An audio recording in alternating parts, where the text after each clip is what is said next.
High friends, welcome to Sam's kitchen. Friends, आज ना आपण एक ब्रेकफास्टची रेसिपी बघणार आहोत।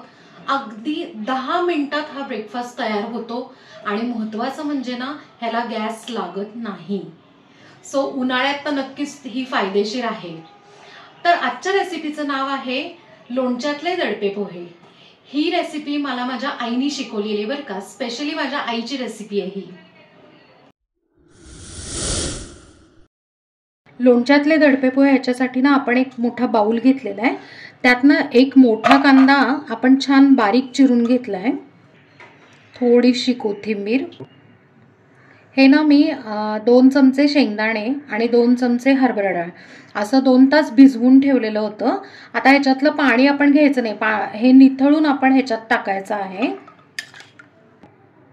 दाणे आणि डाळ आपण ना पाणी निथळून काढून घेतलेलं आहे ह्याच्यात, आणि हे जे पाणी उरलेलं असतं ना ते आपण बाजूला ठेवूयात, ते वाया घालवायचं नाहीये।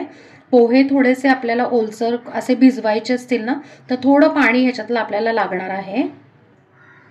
आता ह्याच्यात ना 2 चमचे लोणचं टाकायचं आहे, आपलं कैरीचं लोणचं असतं ना ते, आणि ह्याच्यातला जो खार असतो किंवा तेल असतं ना तर हे सुद्धा ह्याच्यात टाकायचं आहे। आता ह्याच्यात ना आपण 1 चमचा तिखट टाकूयात, किंवा तुम्हाला जेवढं तिखट पाहिजे तेवढं, कारण लोणच्यामध्ये थोडासा तिखटपणा असतो, सो त्या अंदाजाने तुम्ही टाकू शकता। चवीप्रमाणे मीठ थोडंसं कमी घालणार आहे, कारण लोणच्यामध्ये मीठ असतं।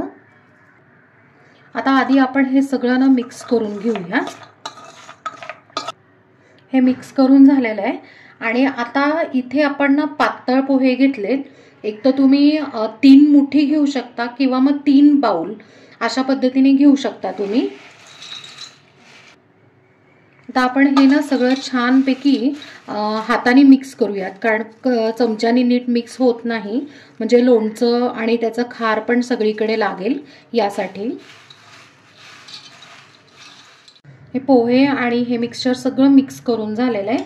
आता ना आपण हे जे डाळ आणि ह्याचं दाण्याचं जे पाणी आहे भिजवलेल्याचं ते 2च चमचे ह्याच्यात टाकून घेतलंय, आणि परत एकदा आपण आता मिक्स करूया। आणि ह्याच्यावर ना आता एक 5 मिनिटं आपल्याला झाकण ठेवायचंय। जास्त पाणी ह्याच्यासाठी टाकायचं नाही की अगदी, नाहीतर मग जास्त ओलसर होतात पोहे, आणि शिवाय कांद्याला पण पाणी सुटतं। सो एवढं पाणी सफिशियंट आहे। आता ह्याच्यावर ना 5 ते 10 मिनिटं आपण झाकण ठेवून घेऊया। 10 मिनिटं झालेले आहेत आणि पोहे पण अगदी परफेक्ट छान भिजलेले आहेत, फारही मऊ पडलेले नाही आहेत। तर आता आपण हे दडपे पोहे छान सर्व करून घेऊयात। तर मस्त असे चविष्ट आणि चटपटीत लोणच्यातले दडपे पोहे तयार आहे। त्यावर आपण ना गार्निशिंगसाठी बारीक जी 0 नंबरची शेव असते ती पण टाकून घेतली आहे। तर फ्रेंड्स, कशी वाटली तुम्हाला आजची रेसिपी? आहे ना झटपट, आणि लहान मुलं सुद्धा करू शकतात। जर त्यांना साहित्य दिलं तर नक्कीच लहान मुलं सुद्धा ही करू शकतात।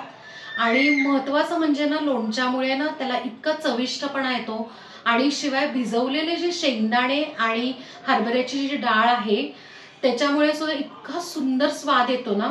असं म्हणतात की ना भिजवलेले शेंगदाणे आणि हरभऱ्याची डाळ खावी प्रोटीनसाठी, पण माझ्या आईने त्याच्यातच इन्क्लूड केलेलं आहे, जेणेकरून आपल्याला ब्रेकफास्ट बरोबरच ते मिळून जातं। सो तुम्ही नक्की करून बघा आणि मला कमेंटमध्ये सांगा। आपल्या चॅनलला सबस्क्राईब करा, लाईक करा, शेअर करा आणि कमेंट करा, आणि बेल आयकन नक्की प्रेस करा नवीन व्हिडिओच्या नोटिफिकेशनसाठी। थँक्यू।